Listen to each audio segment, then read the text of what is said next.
Salut tout le monde, aujourd'hui c'est une vidéo assez spéciale que nous vous proposons vu qu'elle concerne un basketteur bien sûr, Dennis Rodman, mais aussi un manga, un shonen légendaire qui concerne le basket, Slam Dunk, écrit par Takehiko Inoue entre 1990 et 1996, et qui depuis a fait le tour du monde en étant traduit dans tout un tas de langues. L'œuvre actuellement apparaît encore aujourd'hui dans le top 7 des mangas les plus vendus au monde dans l'histoire, et a même eu droit à son animé, c'est dire le succès de la série de Takehiko Inoue, lui-même passionné de basket, qui a largement participé au développement de la balle orange au Japon. Mais revenons à nos moutons, et si beaucoup pensent que la création du héros Hanamichi Sakuragi a été influencée par Dennis Rodman, ce n'est pas complètement exact. Enfin, pas pour tout, même si effectivement, plus le manga avançait dans son histoire et plus l'inspiration était importante. C'est pour ça qu'aujourd'hui, justement, nous allons vous parler des liens qui existent entre le personnage de fiction, qui est Hanamichi Sakuragi, et le basketteur bien réel, lui, qui est Dennis Rodman. Mais d'abord, Sakuragi, parlons-en, avec un minimum de spoil, et racontons un peu qui il est. À la base, il faut savoir que le héros n'a rien d'un sportif. Clairement, le basket, il ne connaît pas. Il s'en tape complètement. Lui, c'est plutôt un voyou, passionné de baston, en mode hyper agressif et super immature. Quand il arrive au lycée de Shohoku, il n'a qu'une idée en tête, trouver une copine après avoir enchaîné un nombre incalculable de râteaux au collège. Rapidement, il est séduit par la mignonne Haruko, passionnée de basket, et surtout petite sœur du capitaine de l'équipe de Shohoku, Takenori Akagi.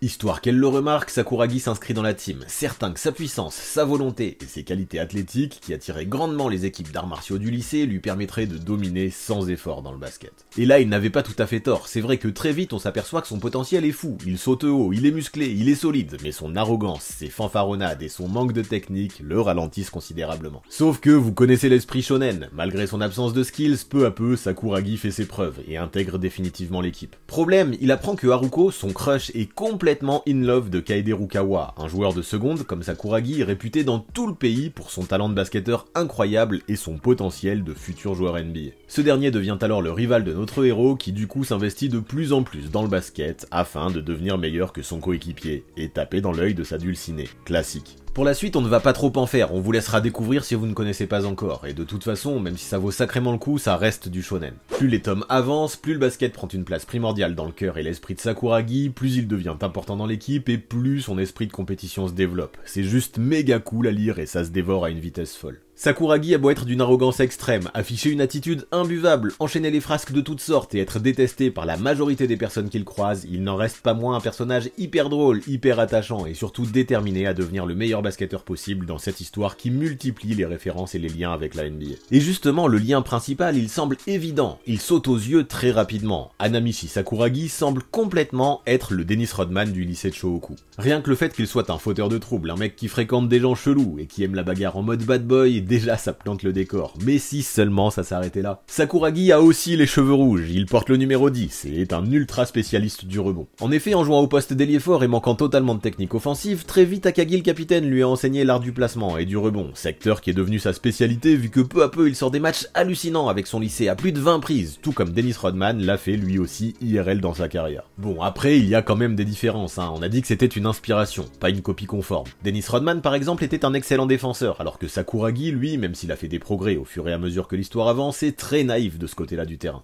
Après, avec sa détente de folie, 1m40 quand même, il pose tout un paquet de contres lorsqu'il saute dans le timing. Mais bon, généralement, une ou deux feintes suffisent pour le faire sauter et péter un câble. Là d'ailleurs, dans l'attitude sur le terrain et les comportements irrespectueux qui font toucher les fils aux adversaires, aux arbitres et même à ses coéquipiers ou à ses coachs, oui, on retrouve encore du Rodman dans ce que montre Sakuragi. Néanmoins, offensivement, il existe de grosses différences aussi, même si l'un comme l'autre devait vivre avec de gros soucis au shoot. Ce qu'il faut savoir quand même, c'est que pour le bien de l'histoire, Sakuragi, lui, compensait avec un énorme talent de dunker. Il se surnommait lui-même le dunker de génie, le basketteur de génie, et ça faisait une autre vraie différence. Rodman pouvait placer quelques tomards, oui, mais jamais avec autant d'aisance que ceux du héros de Slam Dunk, et surtout beaucoup moins spectaculaire, même si leur jeu tout en énergie et en combativité comporte tout un tas de similitudes. Pour aller plus loin, le héros de Slam Dunk est aussi un très mauvais tireur de lancer franc, tout comme Dennis Rodman, et définitivement que ce soit dans le look ou l'attitude, ou même le maillot de l'équipe de Shohoku complètement similaire à celui des Bulls en termes de design et de couleur, les ressemblances étaient méga frappantes. Surtout qu'il faut l'ajouter, Sakuragi aime tout autant les jeux de hasard, le pachinko pour être exact, que Rodman aime les casinos de Las Vegas. Ça commence à faire beaucoup. Allez, une petite dernière tant qu'à faire, elle concerne Monsieur Hanzai, le coach du lycée, qui était comparé à un Bouddha en raison de sa sérénité alors que dans sa jeunesse il était bien plus dur. Ça ne vous fait pas penser à quelqu'un ça? Eh bien oui, à Phil Jackson, le Zen Master, coach des Bulls et de Rodman à la fin des années 90, qui en tant que joueur Onyx dans les années 70 n'avait pourtant rien de tranquille. Ça en fait beaucoup, non, des points communs entre le Worm et Sakuragi, que ce soit dans leur look, leur jeu, leur personnalité ou leur entourage. Tout laisse penser que l'inspiration semblait réelle de bout en bout, limite trop poussée même. Sauf que réfléchissez bien,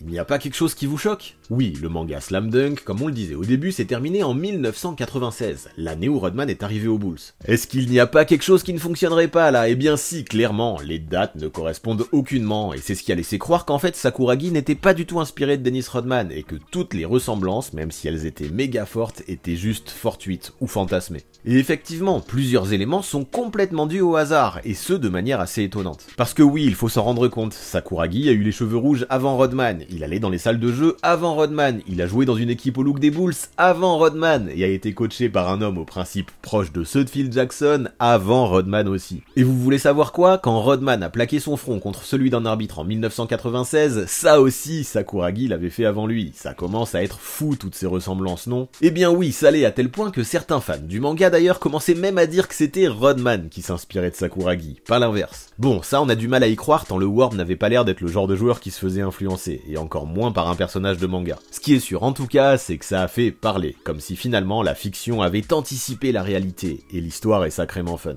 Mais du coup, est-ce que ça veut dire que Sakuragi n'est pas du tout inspiré de Rodman? Eh bien non quand même, vous vous en doutiez un peu. Quelques années après la fin de la série Slam Dunk, Takehiko Inoue s'est d'ailleurs exprimé sur le sujet. Il a d'abord expliqué qu'effectivement, il avait créé les uniformes de Shohoku en pensant aux Bulls, son équipe préférée à l'époque. Il a ensuite créé le personnage de Kaede Rukawa, le rival de Sakuragi dans l'équipe, en pensant à Michael Jordan. Jusque-là, ça collait. Sauf qu'ensuite, il est allé chercher d'autres joueurs NBA qu'il appréciait particulièrement et s'est inspiré d'eux pour les mettre à Shohoku, même si IRL, il n'évoluait pas aux Bulls. Le jeu et la personnalité d'Akagi par exemple sont principalement tirés de ceux de Patrick Ewing, tandis que Mitsui, pour les connaisseurs, semble posséder pas mal de points communs avec Reggie Miller. Mais maintenant, celui qui nous intéresse bien plus, c'est le héros, Sakuragi, et le concernant, oui, Inoue a avoué qu'en effet, à la base, avec son jeu d'expert du rebond, son poste d'ailier fort, son numéro 10, son côté bad boy, et son tempérament de feu, il était bien une inspiration de Rodman. Tout ça c'était réel, mais au départ, dans l'esprit de l'auteur japonais, ça n'allait absolument pas plus loin. C'était juste quelques traits en commun, desquels il n'a pas hésité à sortir pour rendre service au récit, loin de lui l'idée de recréer totalement le Worm. Du coup, le fait que le NBAer se teigne les cheveux et parte aux Bulls ensuite n'était que des coïncidences, vous l'avez compris, mais des coïncidences très cool auxquelles le mangaka ne s'attendait absolument pas. Inoue s'est alors adapté et en a joué, amusé par la situation, en décidant de couper les cheveux de son héros lors de l'épisode 60 sorti en 1995, peu après que Rodman arbore son nouveau look chez les Spurs.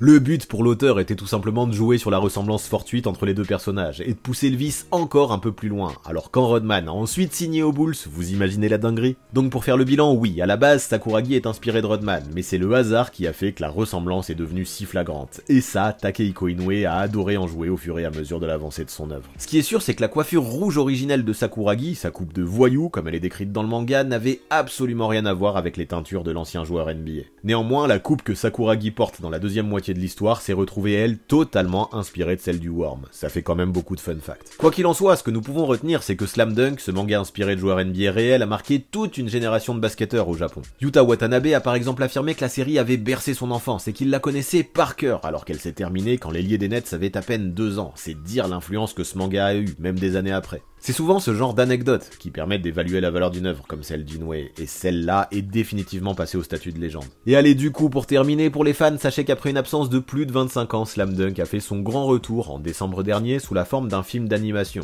The First Slam Dunk, sorti au cinéma au Japon et toujours dirigé par Takehiko Inoue. Il y reprend les codes du manga, mais s'axe davantage sur le meneur de Shohoku, Ryota Miyagi, qui selon certains aurait été inspiré de Kevin Johnson à l'époque. Si au départ, beaucoup ont eu du mal avec l'évolution du dessin, remanié en 3D pour l'occasion, les critiques ont finalement été très bonnes au pays du soleil levant. Le film a même été en tête du box-office japonais pendant les 2 premiers jours de sa sortie. Et vous savez quoi? Nous aurons probablement droit à une adaptation en France courant 2023. On ne sait pas vous, mais ici, on a hâte de voir ce que Hanamichi Dennis Rodman Sakuragi est devenu tant de temps après sa dernière apparition au siècle dernier. Avant de partir, abonnez-vous à la chaîne de Basket Info, mais aussi à celle du 6ème homme pour avoir 2 visions complémentaires de la NBA. Les dernières vidéos mises en ligne apparaissent sous vos yeux.